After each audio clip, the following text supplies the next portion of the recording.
दोस्तों नमस्कार। आप देख रहे हैं कि जैसे मैं छोटा-सा एक वीडियो लेकर के आया था। जैसे पहले मैंने बताया था कि बजट का जो होता है जितना सारा सब कुछ होता है, सारा सब कुछ मैं बताऊँगा, जितना लेक्चर जा सकता है क्योंकि छोटे-छोटे वीडियो बनाने के बाद तो ऐसा देखने लगता है कि नहीं ये वीडियो अब लगभग आप लोगों ने पूरा कंप्लीट के लिए कर लिया होगा, और नोट्स बना लिया होगा, सारा सब कुछ आपने कर लिया होगा। फिर मैं आपको नेक्स्ट वीडियो लेकर के आता हूँ जैसे धन विधेयक के बारे में आपको बताऊँगा। धन विधेयक क्या होता है, कौन-सी अनुच्छेद में आता है, क्या-क्या सारी चीज़ें उसमें सब होती है, ये सब सारी चीज़ें मैं आपको बताऊँगा।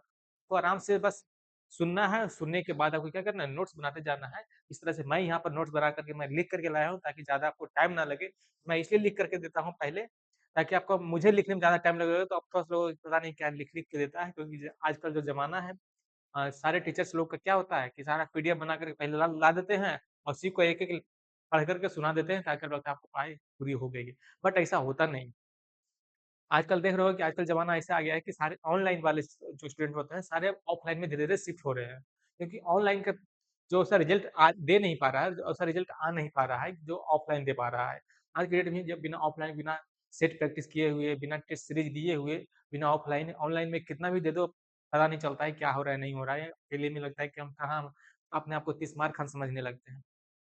तो यहाँ पर देखते हैं धन विधेयक क्या होता है कि धन विधेयक और वित्त विधेयक। देखिए वित्त विधेयक को ही धन विधेयक कहा जाता है, फाइनेंस बिल को ही क्या मनी बिल कहा जाता है और मनी बिल कौन से अनुच्छेद के अंतर्गत आता है? अनुच्छेद 110 के अंतर्गत आता है। यहाँ पर पहला क्वेश्चन यहाँ से बन सकता है कि धन विधेयक अनुच्छेद कौन से अंतर्गत आता है? अनुच्छेद 110 के अंतर्गत आता है कौन सी चीज़? धन विधेयक। यहाँ से एक क्वेश्चन आपका बन रहा है। यहाँ से मैं थोड़ा-सा आपको हुँ, यहाँ पर थोड़ा कलर चेंज कर लेता हूँ ताकि आपको इस तरह से कुछ अंडरलाइन करूँ तो आपको पता चल जाए। जैसे कि यहाँ पर क्या है धन विधेयक में मतदान का अधिकार होता है। मतदान का अधिकार कहाँ होता है? मतदान का अधिकार केवल और केवल लोकसभा में होता है। धन विधेयक कहाँ पेश किया जाता है सबसे पहले? तो लोकसभा में पेश किया जाता है। राज्यसभा से उसको कोई समझ लो उसको कोई मतलब ही नहीं है। राज्यसभा में पास किया, नहीं किया, पुनर्विचार के लिए भेजा, नहीं भेजा और राज्यसभा के लिए बस एक औपचारिकता भर निभाता है कि बस राज्यसभा में गया है बिल। बस इतना ही काम है बाकी धन विधेयक का। और धन विधेयक अ, फाइनल कौन करता है कि धन विधेयक है कि और कोई और विधेयक है, कोई और विधेयक है। तो स्पीकर का काम है कौन सा बिल धन विधेयक है और कौन सा बिल धन विधेयक नहीं है। यहाँ पर कई सारी बातें आपको चर्चा में इस पिछली बार इस बात का रहा होगा कि धन विधेयक जो है, कई सारे बिल धन विधेयक के नाम पर पेश हो जाते हैं और उसमें धन विधेयक जब पेश हो जाते हैं तो ऐसे क्यों किया जाता है? ऐसा इसलिए क्यों किया जाता है क्योंकि लोकसभा में बीजेपी के पास बहुत ज़्यादा बहुमत है, राज्यसभा में पूरा बहुमत कहीं का उसमें तो हर स्टेट का प्रतिनिधित्व करते हैं, लेकिन लोकसभा में ज़्यादा देखा माने कि साउथ का स्टेट जो होते हैं, साउथ के राज्य जो होते हैं भारत में, वो लोकसभा में भारतीय जनता पार्टी से कम लोग जीत कर जाते हैं। इसलिए यहाँ पर क्या, यहाँ पर सारी चीज़ें जो है कोई भी बिल आता है धन विधेयक के नाम पर पेश कर दिया जाता है, उसको निकाल दिया जाता है, उसको पास कर दिया जाता है। यहाँ पर कई बार ये कुछ चर्चा में रहा था। ठीक है, मतदान का अधिकार, यानी कि मतदान का अधिकार जो है केवल कहाँ होगा? तो केवल और केवल लोकसभा में होगा। यहाँ पर ऐसा क्वेश्चन बन बन जाएगा, धन विधेयक में मतदान का अधिकार कहाँ होता है?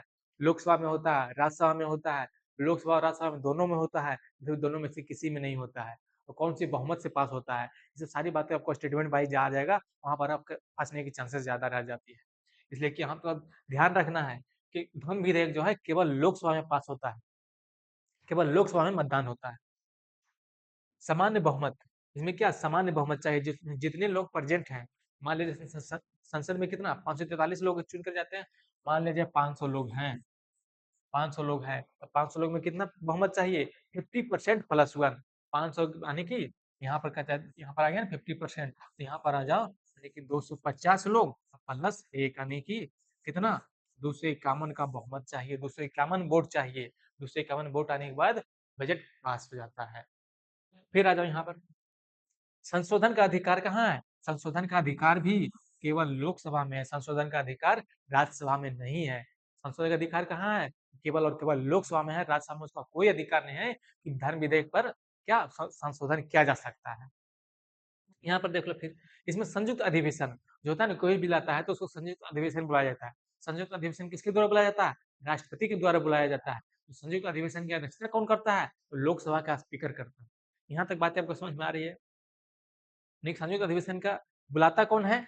आहूत कौन करता है? तो राष्ट्रपति। इसका अध्यक्षता कौन करता है? तो लोकसभा के अध्यक्ष। यहाँ पर एक नाम लिख देता हूँ, संयुक्त अधिवेशन की अध्यक्षता अध्यक्षता लोकसभा स्पीकर करता है। लोकसभा स्पीकर करता है।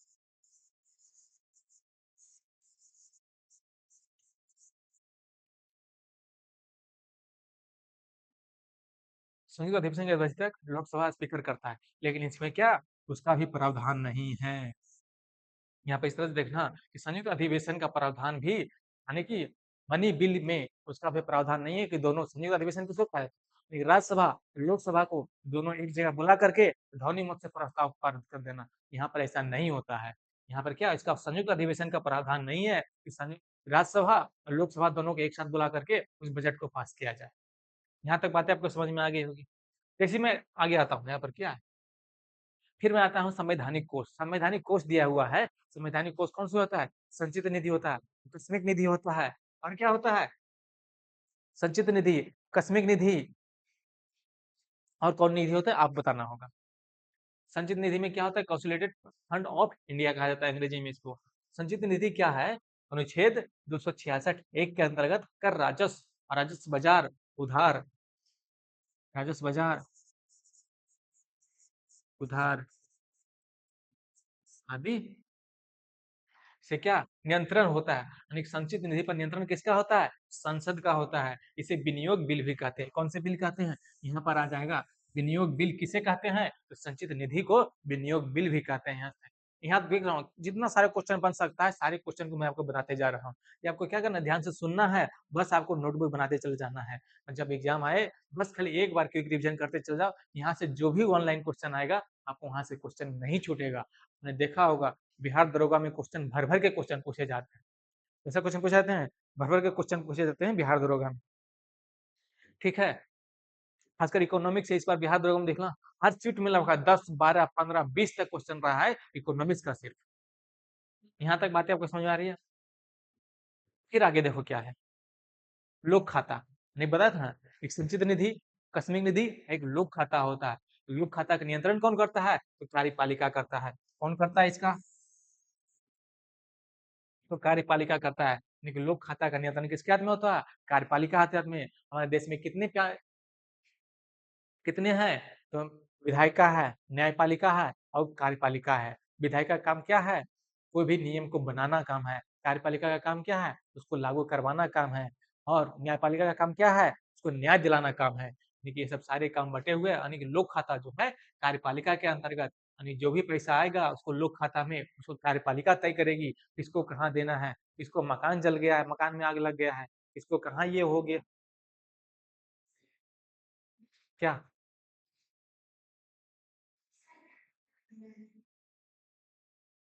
15 मिनट बाद आना। तो यहाँ पर क्या है, लोक खाता पब्लिक अकाउंट कार्यपालिका होता है।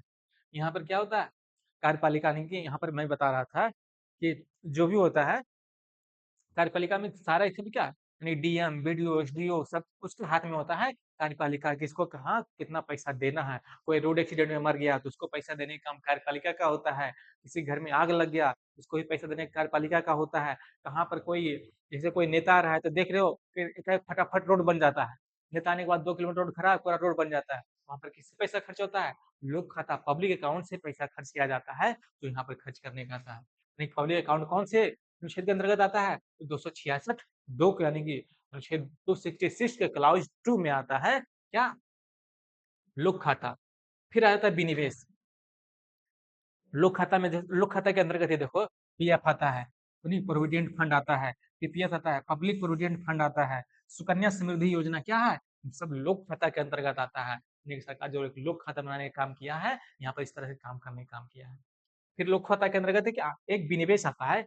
विनिवेश मतलब क्या होता है? सरकार अपनी संपत्ति को बेचकर उसको निवेश करना चाहती है। क्या चीज में निवेश करना चाहती है?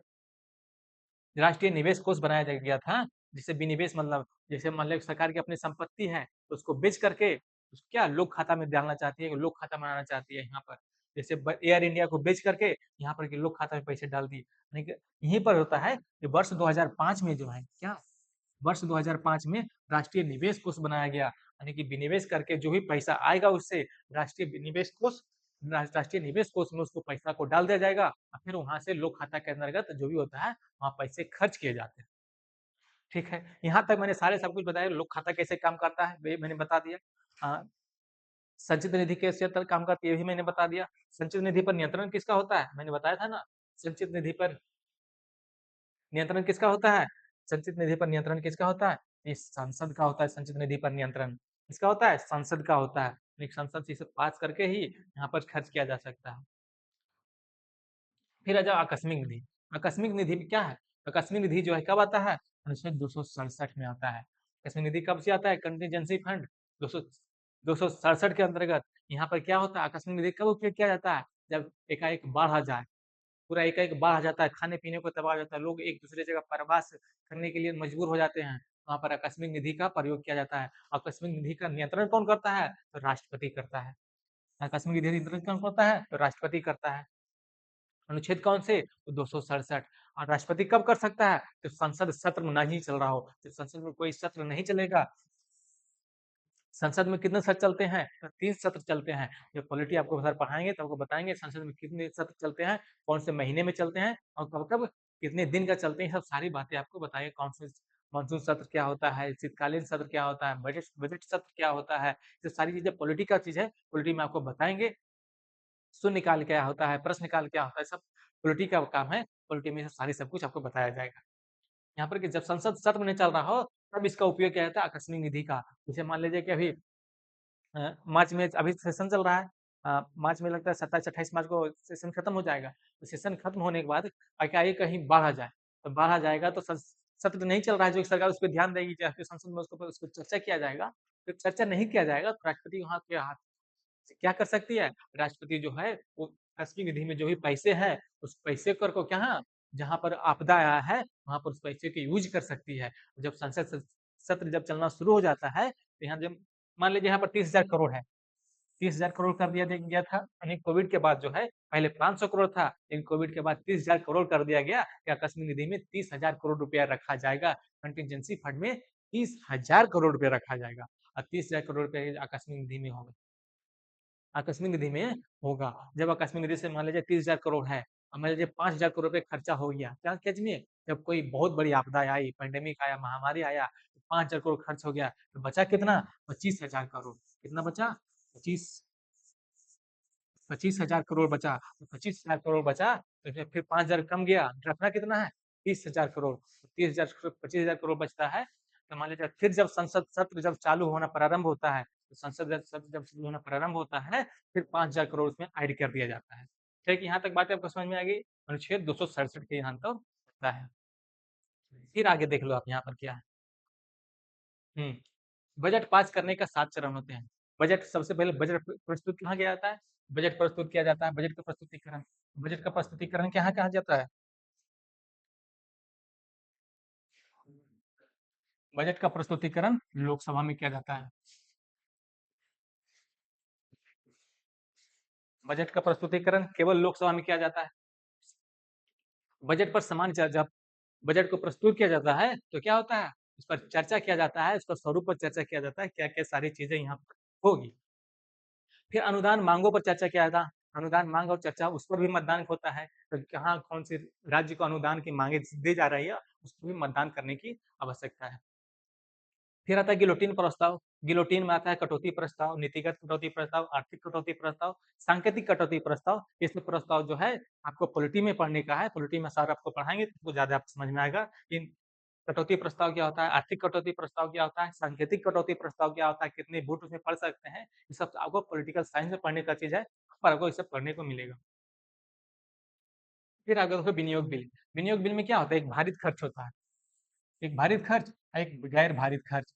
आगे आएगा कि भारित खर्च क्या होता है, गैर भारित खर्च क्या होता है। आगे नेक्स्ट लेक्चर में जब लेकर आऊँगा तो बताऊँगा कि भारित खर्च क्या होता है और गैर भारित खर्च क्या होता है। भारित खर्च में क्या-क्या सरकार पर बोझ आती है, गैर भारित में क्या-क्या सरकार पर बोझ नहीं आती है, ये सारे नेक्स्ट चैप्टर में आएगा। फिर यहीं पर देखो वित्त विधेयक, वित्त विधेयक ही धन विधेयक है, ऐसा मैंने पहले कहा दिया था। फिर राज्यसभा में चर्चा और मतदान, राज्यसभा में चर्चा होता है, सिर्फ चर्चा कर सकते हैं, वहाँ पर ना ही संशोधन किया जा सकता है, ना ही उस पर और कुछ किया जा सकता है। सिर्फ चर्चा होगा, मतदान होगा, उस पर चर्चा हो चर्चा होना, नहीं होना, 14 दिन के अंदर उसको रिपोर्ट देना है, 14 दिन के अंदर वापस लोकसभा में देना है। और जो 14 दिन के अंदर नहीं दिया जाएगा, तो फिर मान लिया जाएगा कि वहाँ से पास है, और उसको पास कर दिया जाता है। फिर वहाँ पर राष्ट्रपति का हस्ताक्षर किया जाता है। जब वहाँ से लोकसभा जब पास हो जाने के बाद राष्ट्रपति के पास हस्ताक्षर के लिए भेज दिया जाता है, और राष्ट्रपति क्या करती है, उसको पुनर्विचार के लिए नहीं भेज सकती है। क्यों? क्योंकि बजट जो है राष्ट्रपति की अनुशंसा पर ही संसद के पटल पर पेश किया जाता है, रखा जाता है, राष्ट्रपति की अनुशंसा पर ही। इसलिए राष्ट्रपति जो है इस पर हस्ताक्षर करने के लिए मना नहीं कर सकती, और उसको पुनर्विचार के लिए लोकसभा में नहीं भेज सकती। ठीक है, आगे देख लो। फिर लेखानुदान क्या होता है? सरकार जब बजट पास करने की प्रक्रिया में जब होता है, तो लेखानुदान एक टर्म यूज़ किया गया है, वोट ऑन अकाउंट टर्म एक यूज़ किया गया है। इसको इंग्लिश में क्या कहते हैं? Vote on account. Vote on account.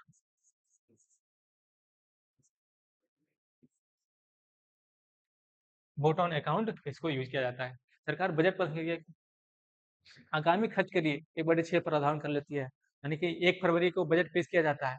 तो फरवरी को बजट पेश किया जाता है, तो 12 महीने का होता है, तो फिर 31 जनवरी को खत्म हो जाता है। लेकिन क्या फरवरी और मार्च को 2 महीने के लिए इसमें आगामी खर्च के लिए इसमें ऐड किया जाता है। इसी को लेखा अनुदान कहते हैं, यानी कि लेख में अनुदान किया जाता है कि 2 महीने के लिए एक्स्ट्रा खर्चा आपको रखा दिया जाता है। फिर देखो लोक वित्त पब्लिक फाइनेंस में आ जाता है। पब्लिक फाइनेंस में यहाँ पर देखो क्या-क्या आने वाली है। यहाँ पर देखो, वित्त विधेयक, निजी विधेयक, लोक वित्त क्या होता है? निजी वित्त में क्या होता है? प्राइवेट फाइनेंस में निजी वित्त में खर्च का निर्धारण होता है। जैसे निजी वित्त में क्या क्या, जैसे मैं एक कोचिंग चला रहा हूँ, तो कोचिंग में निजी खर्च का निर्धारण क्या होगा? प्राप्ति को देखते हुए खर्च का निर्धारण करेंगे। जैसे कोचिंग में मान लीजिए इतना इनकम 10,000 रुपये इनकम है, तो 10,000 रुपये इनकम है, तो उसको इनकम को देखते हुए तो खर्च का निर्धारण करेंगे। और लोक वित्त में क्या होता है? लोक वित्त जो सरकार पेश करती है, उसमें प्राप्ति का निर्धारण खर्च को देखकर किया जाता है। देखिए, प्राप्ति का निर्धारण जो है खर्च खर्च को देखकर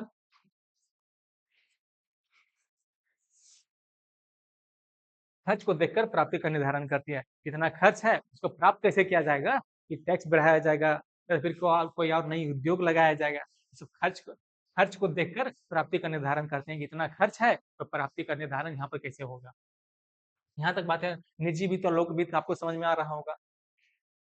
फिर देखो सरकार को बजट बनाने की आवश्यकता क्यों पड़ी? बजट बनाने की आवश्यकता क्यों पड़ी? लोक कल्याणकारी योजना के लिए। लोक कल्याणकारी योजना के लिए, वेतन के लिए, वेतन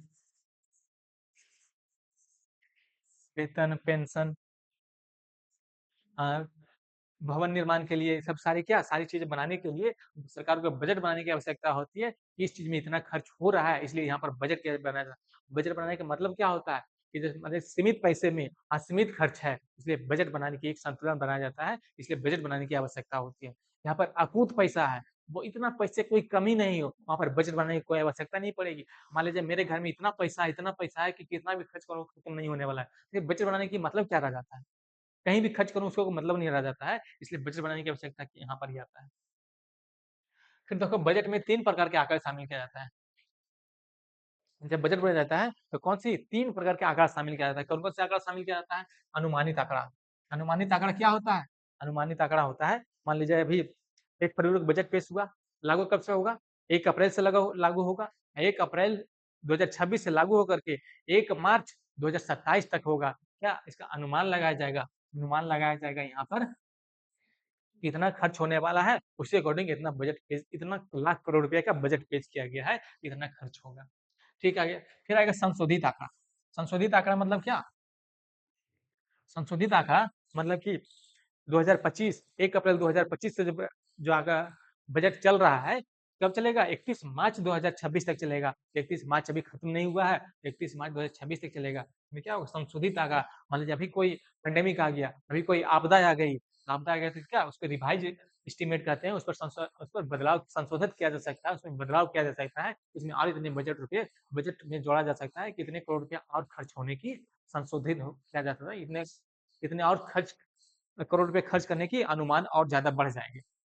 फिर आ गया वास्तविक आंकड़ा। वास्तविक आंकड़ा क्या होता है? Actual estimate. वास्तविक आंकड़ा यानी कि 1 अप्रैल 2024 से लेकर के 31 मार्च 2025 तक के क्या वास्तविक आंकड़ा आ चुका है कि यहाँ इतना रुपया खर्च हुआ है, इसी को वास्तविक आंकड़ा कहते हैं। आप देख रहे हो दरोगा का क्वेश्चन इस बार जो पढ़ा, इस बार 2025 में जो एग्जाम पढ़ा 18 जनवरी को फर्स्ट शिफ्ट का क्वेश्चन तो यहाँ से बना हुआ मिलेगा, यहाँ से आया हुआ क्वेश्चन मिलेगा यहाँ से। यहाँ पे बताया ना पिछला वर्ष का वास्तविक आंकड़ा होता है, पिछले वर्ष का वास्तविक आंकड़ा कौन 2024 और 25 का होता है वास्तविक आंकड़ा। आगामी वर्ष का अनुमानित आंकड़ा 1 अप्रैल से 31 मार्च 2027 तक जो चलेगा यह अनुमानित आंकड़ा होगा। कौन से अनुमानित आंकड़ा होगा। फिर वर्तमान वर्ष में 2 आंकड़ा शामिल होता है, कौन से अनुमानित और संशोधित। एक अनुमान लगाया गया है कि 1 अप्रैल 2025 से लेकर के 31 मार्च 2026 तक क्या एक अनुमान लगाया गया है इतना रुपया खर्च होगा। और जो उसमें कहीं कोई महामारी आ जाती है, कोई आपदा आ जाता है, जिसमें संशोधन किया जा सकता है, इसी को संशोधित आंकड़ा कहते हैं। यहाँ तक आपको पूरी बातें मैंने आपको समझाने का पूरा प्रयास किया है। उम्मीद है आपको पूरा समझ में आया होगा। यहाँ तक रहने देता है। ठीक है। जय हिंद, जय भारत।